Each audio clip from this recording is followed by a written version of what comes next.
Sa mundo ng sales, hindi naman talaga nagmamatter kung magaling ka o mahina ka. Walang magaling, walang mahina. Walang bobo, walang mahina. Alam nyo mga master kung saan ito nagmamatter? Sa motivation. Kung gaano ka ka-motivated gawin ang isang bagay na yun para maabot mo kung anong resulta na gusto mong mangyari. Yung motivation mo ang magbibigay sa'yo ng lakas, ng strength. No? Lahat ng pwede mong gawin, yun ang magdidikta sa'yo kung gaano ka ka-motivated para makuha mo yung resulta na hinahanap mo. Yun ang sales. Parang ganito yan mga master eh. Kung ang isang bata na sinasabihan ng bobo, mahina sa klase, pag sinabihan ba ng magulang na kailangan anak galingan mo, pagdating ng exam mo, pag nakakuha ka ng 90 na grades, may reward ka sa amin na kotse, do you think anong mangyayari? Siyempre mag-aaral ng maayos yung bata. Gagawin niya yung best niya bago yung exam na yon, no? Para makuha niya kung ano yung reward na binibigay sa kanya. It's all about motivation. Motivated yung bata na makuha niya yung binibigay sa kanya. Ganon din sa sales guys.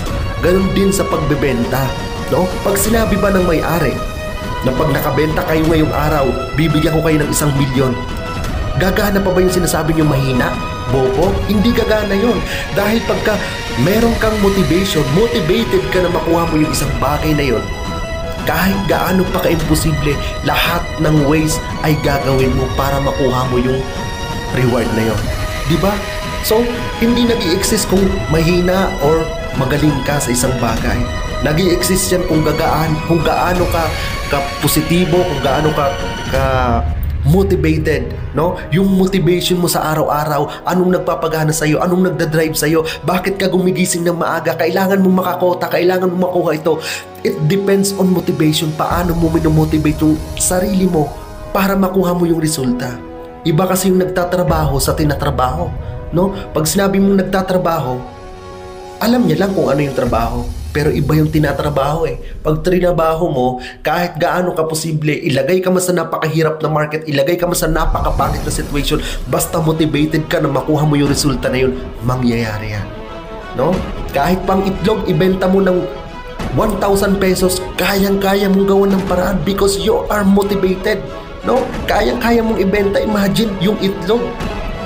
Magkano lang sa market, pero dahil motivated ka, dahil alam mo kung anong possible mangyari, ibibigay mo yung best mo. Lahat ng pwedeng ways ay ilalatag mo para makuha mo yung resulta na yun. Yun ang nag-i-exist. No, walang magaling, walang luma, walang matagal na, walang baguhan pagdating sa sales. Nagmamaterya kung gaano ka ka-motivated. So ngayon ang tanong ko sa iyo, Master, anong motivation mo? Gaano ka ka-motivated? Ano ang dahilan kung bakit ka lumalaban araw-araw? Yun ang haalamin mo. Yun ang hahanapin mo para yun yung magdadrive sa'yo araw-araw. Makuha mo yung goal mo. Isang itlog lang yan. Dito nagmamatter pala na lahat ng grupo pwedeng gumawa ng resulta.